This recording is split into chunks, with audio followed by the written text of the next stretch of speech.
अस्सलाम वालेकुम वरहमतुल्लाहि वबरकातुहू। आज हम नेक्स्ट प्रैक्टिकल जो है परफॉर्म कर लेते हैं। Practical number 5। प्रैक्टिकल नंबर 5 जो है वो to observe function of addressing mode. ये एड्रेसिंग मोड्स क्या है कि हमने डाटा को कैसे किसी लोकेशन पे या किसी जो है वो जगह पर मूव करना है।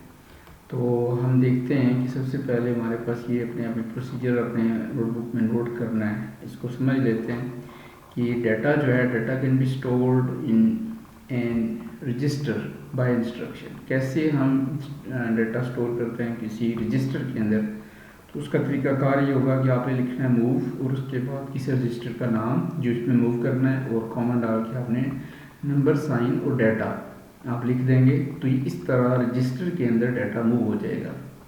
मिसाल के तौर पे आप लिखते हैं मूवी ए और कमा नंबर साइन 5, तो इससे ये 5 जो है ये डाटा मूव हो जाएगा ए रजिस्टर के अंदर। ये एक चीज़ है, इसको कहते हैं रजिस्टर एड्रेसिंग मोड। दूसरा तरीकाकार डाटा मूव करने का, data can be stored in memory location. Memory में कैसे डाटा मूव होता है, तो मेमोरी में डाटा मूव करने के दो तरीकाकार हैं। ठीक है जी। पहला क्या रहता है डायरेक्ट एड्रेसिंग और दूसरा क्या रहता है इनडायरेक्ट एड्रेसिंग।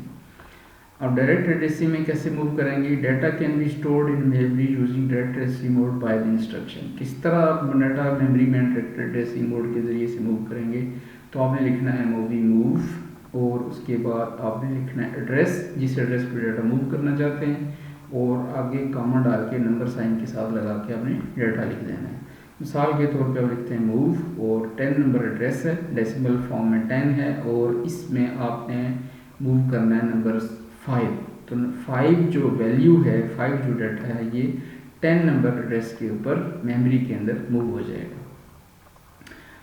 जो इसमें हमने मेमोरी में यदि ही डाटा मूव करना हो और उसका एक तरीकाकार कहलाता है indirect addressing mode. Data can be stored in memory using indirect addressing mode. कैसे मूव होगा कि आपने लिखना है move at the rate R0 यानी R0, वो नहीं लिखना R0 या और आपने लिखा एट द रेट R1, यानी कोई दो आप ये रजिस्टर लिख सकते हैं। एट द रेट R0 लिख सकते हैं या एट द रेट R1 लिख सकते हैं। तो आपने इस तरीके से रजिस्टर का नाम लिखा है और साथ आपने डाटा लिख देना है। तो ये डाटा इस रजिस्टर के अंदर जो मेमोरी लोकेशन है उसमें डाटा मूव हो जाएगा। इसकी मिसाल है आपने लिखा move R0 eight the rate R0, ठीक है, नंबर साइन 20। पहले आपने R0 के अंदर एड्रेस मूव करना है, तो आपने लिखा मूव इनके ये वाला एड्रेसिंग मोड यूज़ करके रजिस्टर एड्रेसिंग मोड R0 के अंदर आपने 20 मूव कर दिया, एड्रेस 20। यानी कि आपने अगर 20 नंबर एड्रेस के अंदर मूव करना है और using indirect addressing mode move करना है, तो आप दो स्टेप में दो इंस्ट्रक्शंस आपको देनी पड़ेंगी। पहली इंस्ट्रक्शन आपने क्या किया कि R0 के अंदर आपने एड्रेस मूव करना है, तो आपने R0 के अंदर नंबर साइन इस्तेमाल करके आपने वो वैल्यू 20 जो है वो मूव कर दिया।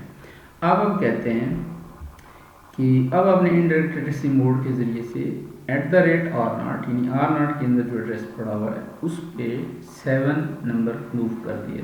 ठीक है, तो इस तरीके से जो 7 नंबर एड्रेस है उसके अंदर 20 नंबर एड्रेस है उसके अंदर 7 जो है वो डाटा मूव हो जाएगा। ठीक है, तो ये प्रोसीजर या ये इंस्ट्रक्शंस आप यूज़ करके किसी भी मेमोरी लोकेशन में डाटा मूव कर सकते हैं यूजिंग इनडायरेक्ट एड्रेसिंग मोड। ठीक है जी।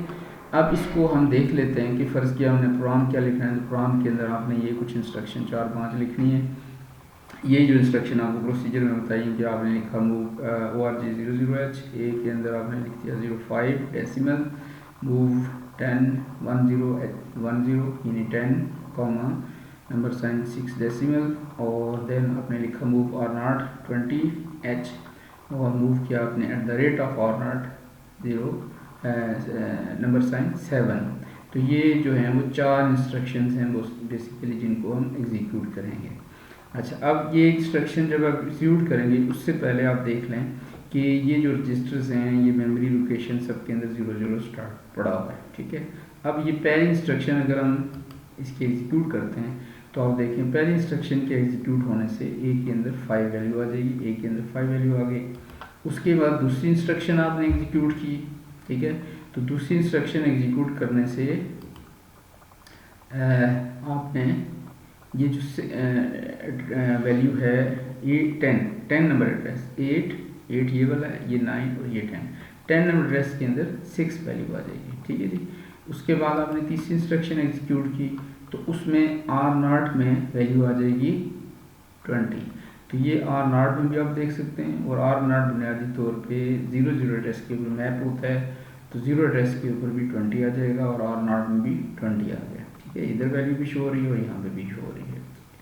तो R0 के अंदर 20 आ गया। अब आपने इस 20 नंबर लोकेशन या जो R0 के अंदर एड्रेस पड़ा उस पर 7 मूव करना है। तो आपने इंस्ट्रक्शन लिखी @R0, नंबर साइन 7, ये इंस्ट्रक्शन एग्जीक्यूट होगी। तो आप देखें आपकी 20H जो एड्रेस है उसके अंदर वैल्यू 7 आ गई, ठीक है। R0 में 20 था, तो आपने तो लिखा है @R0 7, यानी R0 के अंदर जो एड्रेस है उस पर 7 चला जाए, तो R0 के अंदर 20 था, तो 20 नंबर एड्रेस के ऊपर 7 मूव हो जाएगा। तो ये जो हैं वो 3 तरीके हैं, यानी 2 तरीके हैं मेमोरी में डाटा मूव करने के और एक है रजिस्टर के अंदर डाटा मूव करने के लिए। तो आई थिंक ये आपको क्लियर हो गया कि हमने अगर किसी रजिस्टर में वैल्यू डालनी है तो कैसे डालनी है, और अगर रैम के अंदर डाटा मूव करना है तो कैसे उसको मूव करेंगे। अस्सलामु अलैकुम वरहमतुल्लाहि वबरकातुहू।